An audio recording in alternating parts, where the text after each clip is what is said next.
চাচা আনে বলে যৌবন কালে 2-3 কেজি চালের ভাত খাইতেন। হগো বাপু, তুমি ঠিক কি শুনছ? তোমার তাহলে আমি এখন একটা কথা কই, ও হান্না মানুষ এখানে কইলে বিশ্বাস করবো না, তোমার বাপ দাদারা থাকলে বিশ্বাস করতো। বিষয়টা হইলো, এই সালটা মনে হয় 1995 সাল। তখন যে তোমার চাচি আছিল, তোমার চাচি আর আমি দুইজনই আছিলাম ফ্যামিলির ভিতরে। তোমার চাচি প্রত্যেক উক্তাতে 2 থেকে 2.5 কেজি চালের ভাত রান্না করতো।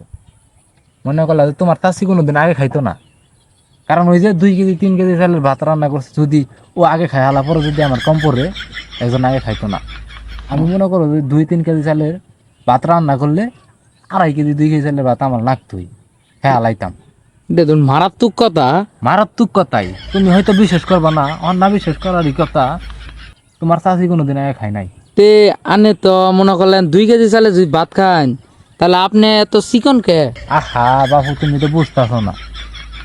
আগেরকার দিনের 2 কেজি চালের ভাত খাবার পাইছি, কারণ হইলো সবকিছু হইলো দেশি জিনিস আছিল। আরে হানার যুগে সবকিছু হাইব্রিডে ভরা, সার বিষে ভরা। হানার চাইলের এক পার উপরে ভাত খাওয়া যায় না।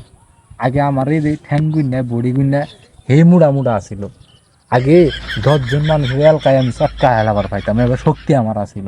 আর হানা বডি কমে গেছে গা, বুঝছো তুমি?